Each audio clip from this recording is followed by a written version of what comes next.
Uma preocupação que se torna cada vez mais importante é o avanço da Covid-19, a doença provocada pelo novo coronavírus, pelo interior do Brasil. E o que preocupa muito é que muitas cidades do interior não têm condições de oferecer atendimento, não têm equipamento, não têm insumos para atender a população.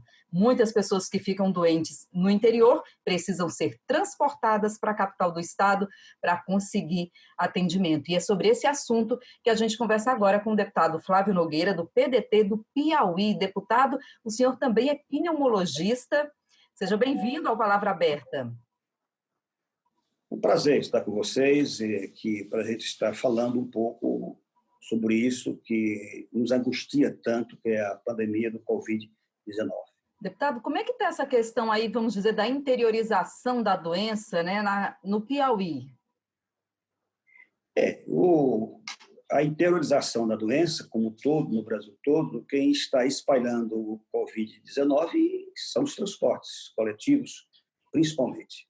Então, o caminho dele agora, do vírus, é a estrada, saindo dos grandes centros para os pequenos centros, e aqui, no caso do Piauí, da nossa capital para o interior. O Piauí é um estado que a maioria de seus municípios tem uma população em torno de 5 mil habitantes. Portanto, era de se esperar que fosse um estado com um número menor de infectados. Mas, além disso, justiça seja feita, o governo do estado e também a prefeitura de Teresina, eles têm feito um trabalho muito bom, principalmente fazendo com que essa migração, essas visitas, ou mesmo uma atividade comercial, não possa ser tão intensa, de pessoas que moram na capital estarem indo para o interior. E outra coisa também muito boa que o governo do estado fez, a preocupação entre as divisas dos estados.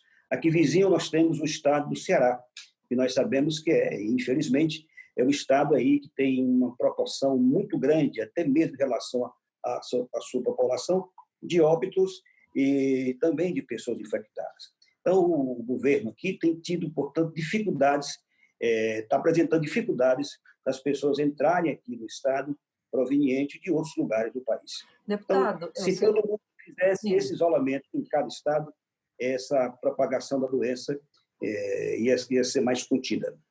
Certo.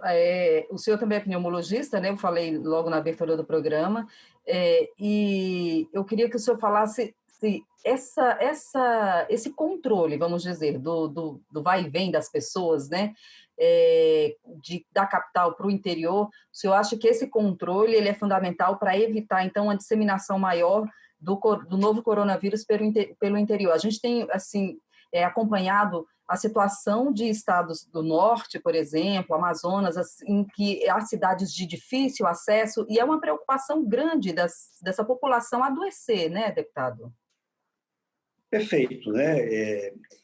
Eu acho que cada estado tem as suas peculiaridades, né? E por isso a gente tem que ter muito cuidado que serve para o estado, as medidas de proteção não servem, evidentemente, para outro.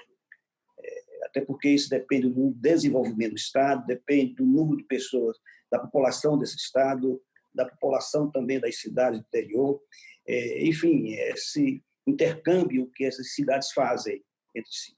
Então, o interessante é que quanto menor essa movimentação, quanto menor esse vai e vem, menor será o número de pessoas contaminadas. Isso é evidente. Se você prestar bem atenção, a zona rural. Poucas pessoas são contaminadas lá na zona rural. Por quê? Porque poucas pessoas vão lá. E hoje nós sabemos que a população rural no Brasil é muito pouca. Então, para o vírus chegar lá, ele não vai só, alguém leva.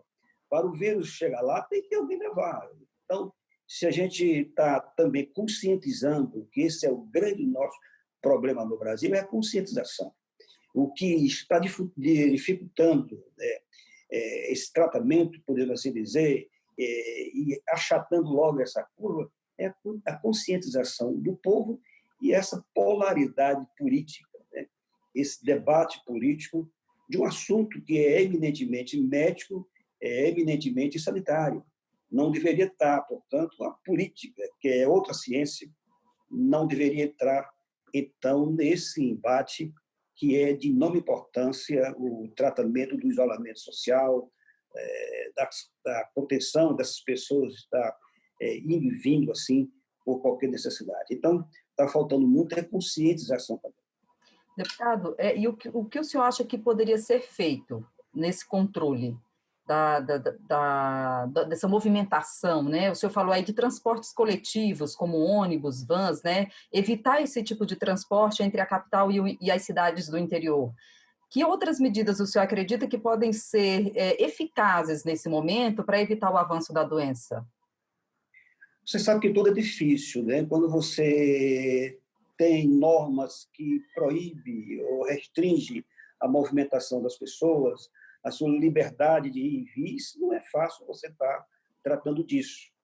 Então, aqui, a preocupação do Estado do Piauí, me parece, nesse instante, que não é de proibir as pessoas de estar indo para a sua cidade interior ou movimentando o comércio e também nesse movimento de aula ou de qualquer coisa que possa existir. É diminuir, né? Principalmente nos finais de semana. Sábado, domingo, quando as pessoas iam visitar os seus pais, visitar os seus parentes, um amigo que está lá no interior, ou mesmo para recreio. Isso está sendo, portanto, conscientizado e proibido, sim. Proibido, sim. Agora, o governo editou agora uma norma da chamada lei seca. Aqui, no final de semana, você não pode beber em praça pública. Porque o que é que o governo fez? Primeiro, ele proibiu a comercialização, fechou os pequenos comércios, deixou só os grandes comércios, que é para exatamente o povo ter acesso. E ali num supermercado tem tudo que você possa encontrar. Então, os outros comércios foram fechados. Então, os bares e tudo, o que estavam se fazendo? Pegava a bebida e ia para a praça pública. Fazia ali uma aglomeração com os amigos, com os familiares. Agora, o governo fez a chamada lei seca. Não pode alguém beber em praça pública. Se quiser levar a sua bebida lá e tomar lá na sua casa, tudo bem, porque aí já é o domicílio, né? O seu refúgio domiciliar.